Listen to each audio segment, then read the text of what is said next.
Dear students, अभी 11th का अगला पार्ट है ये है प्रोजेक्टाइल। हम आ गए हैं मोशन इन अ प्लेन। आप लोग पूछेंगे motion in a straight line नहीं आगे पढ़ाया है, बिकॉज वो सिलेबस अभी फिलहाल डिलीट हुआ है, लेकिन उसको मैं पढ़ाऊंगी जब मैं डिफरेंशिएशन इंटीग्रेशन पढ़ाऊंगी उसके साथ, क्योंकि वो उसमें उसकी आवश्यकता पड़ती है। फिलहाल मैं मोशन इन अ प्लेन जो हमारा पार्ट है सेकेंड यूनिट का 11th क्लास में, वो है motion in a plane.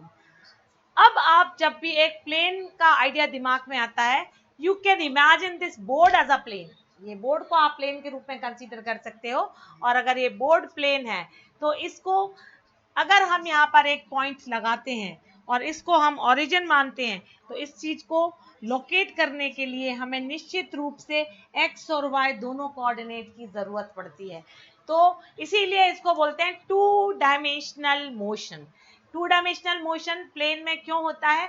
Because to describe the position of a body moving in a plane we require two dimension. वो डायमेंशन किसी भी फॉर्मेट में हो सकते हैं, एक्स वाई हो सकता है, वाई जेड हो सकता है, और zx भी हो सकता है, any type of, but two dimension should be there, other X and Y axis और वाई एंड जेड एक्सिस और जेड एंड एक्स एक्सिस। तो ये हमारा था motion in a plane, dimensions required two, and type of motion it is two dimensional motion, because to explain or to justify the position of a point in that particular plane we require two coordinates there, either x y, y z और z x। अभी आपको मैं एक simple सी चीज, आप काफी समय से आजकल काफी ये रहती है हमारे टीवी स्क्रीन पर भी काफी बार मिसाइल्स और बहुत सारे सैटेलाइट्स, ये मिशन वो मिशन आप देख रहे हो, लेकिन उन सब की टेक्नोलॉजी कहीं ना कहीं यहीं से जनरेट हुई है।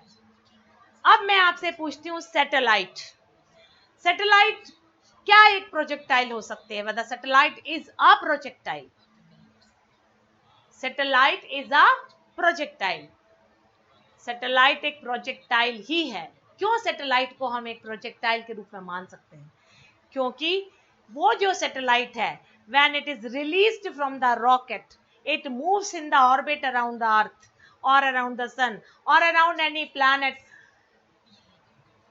orbit around any planet or around earth, sorry, तो उसको हम सैटेलाइट बोलते हैं। लेकिन जब वो ऑर्बिट में घूमने लगती है तो उसको हम अपनी तरफ से कोई एक्सटर्नल पावर नहीं देते, that maintains its own trajectory and goes on moving in the orbit.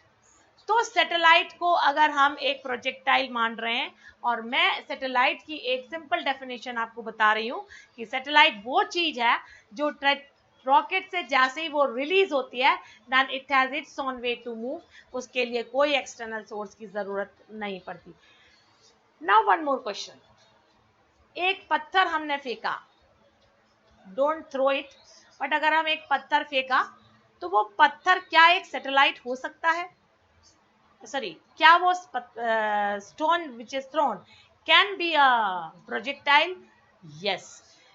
तो आपके दिमाग में थोड़ी सी डेफिनेशन इसकी क्लियर हुई होगी कि प्रोजेक्टाइल एक वो बॉडी है जिसको बिना प्रोपेलेंट पावर के एयर में रखा जा सकता है कुछ समय के लिए। If we are taking a stone and we are throwing a stone, that stone we have given the initial velocity when it was in our hand, and after it is released in the air we are not giving any type of velocity, और फिर वो हवा में कुछ दूर तक अपने आप चलता है। वो अपने आप क्यों चलता है उसका मैं एक्सप्लेनेशन आपको दूंगी, लेकिन एनी हाउ ये ही जो स्टोन है विच moves in the air without any propellant power, उसको ही हम प्रोजेक्टाइल कहते हैं, उसको ही हम प्रोजेक्टाइल कहते हैं। अब ये प्रोजेक्टाइल मतलब सैटेलाइट एनी हाउ हमारी, यस आप लिख सकते हो satellite is a projectile. Reason आपको मालूम है, moves in air, moves without any external power. Example can be a stone also, stone thrown in air. Criteria condition for projectile, तो projectile के पास दो तरह के डिस्प्लेसमेंट है। देखो बेसिक प्रिंसिपल इन्वॉल्व, इसके पास दो तरह के डिस्प्लेसमेंट है, एक वर्टिकल डिस्प्लेसमेंट है और एक हॉरिजॉन्टल डिस्प्लेसमेंट है।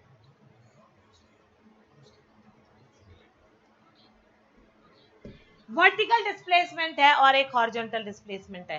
कैसे? सपोज करो this is a stone is which is placed in air. Now to locate the position of this stone we require y axis coordinate also, we require x axis coordinate also if it is in xy plane। तो हमें इसकी position निकालने के लिए x और y मतलब vertical displacement भी मालूम होना चाहिए, हॉरिजॉन्टल डिस्प्लेसमेंट भी होना चाहिए। इसका मतलब अगर प्रोजेक्टाइल मोशन है it will be in air and when it is in air it is called in plane, and for its explanation we require both types of displacement, vertical displacement and horizontal displacement। Now vertical displacement will be affected by gravity and horizontal displacement g will be 0 and here u will be 0। For this vertical displacement initial velocity the body should be in free fall, it will be accelerated due to acceleration of gravity, but when it is in horizontal g is equals to 0। अगर body सीधा move कर रही है इसका मतलब उस पर gravity का इफेक्ट नेग्लिजिबल, तब तक ही वो सीधा मूव करेगी जब तक ग्रेविटी का इफेक्ट नेग्लिजिबल होगा। तो हमेशा यह याद रखना, यही इसका प्रिंसिपल है, यही इसका क्राइटेरिया कंडीशन है। कोई भी projectile can remain in air for a short interval time only due to to particular displacements, horizontal displacement and vertical displacement, and both is displacement simultaneously supports the projectile to be in air for some time।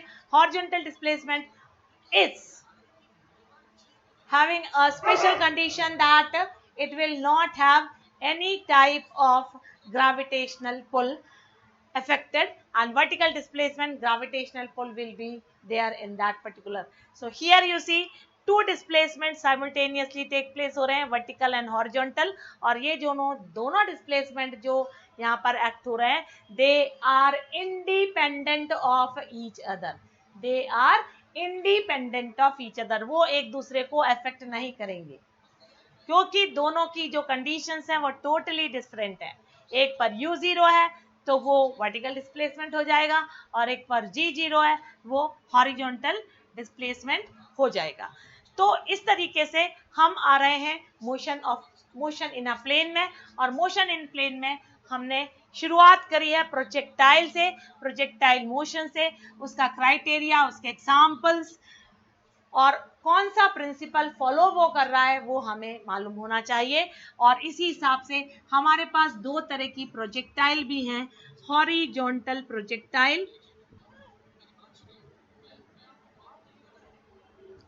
और oblique projectile. Main आप ये चीज देखिए कि एक horizontal projectile है और एक ऑब्लिक प्रोजेक्टाइल है। Horizontal projectile when it is dropped it drops likewise from the table। आप इस हॉरिजॉन्टल प्रोजेक्टाइल को, ये हमारा प्रोजेक्टाइल है,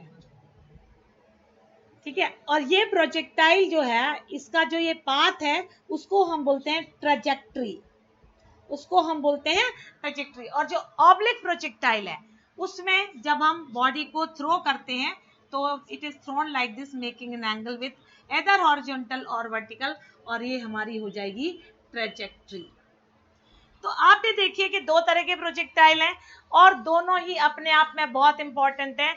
हॉरिजॉन्टल प्रोजेक्टाइल का सबसे अच्छा एग्जाम्पल है जब हमारे एरोप्लेन्स में से राशन के पैकेट्स डिलीवर होते हैं, तो अगर जो राशन के पैकेट्स फेंकते हैं अगर उनको इस चीज का नॉलेज नहीं होगा तो राशन की पैकेट की एग्जैक्ट पोजीशन पर वो नहीं गिरेंगे। और ऑब्लिक प्रोजेक्टाइल का सबसे अच्छा एग्जांपल स्पोर्ट्स फील्ड में है, where we are having so many types of athletic items such as javelin throw, discus throw, shot put, like that, how to maintain the maximum range of the throw। और ये throw बहुत सारी जगह में काम आते हैं, not only in space, in defence. Main projectile का जो रोल है वो है हमारे डिफेंस में, हमारे मिलिट्री वाले इसको मैक्सिमम यूटिलाइज करते हैं।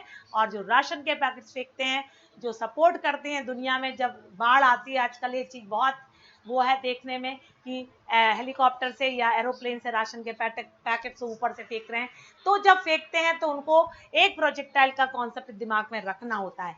इसकी मैं आगे की पूरी एक्सप्लेनेशन आपको दूंगी, लेकिन आप इसको थोड़ा सा थरोली सर्च कीजिए बुक्स में, बढ़िए आपको अच्छा एंजॉयबल आइटम लगेगा ये। That is a good topic to read and to enjoy. And thank you for today's session.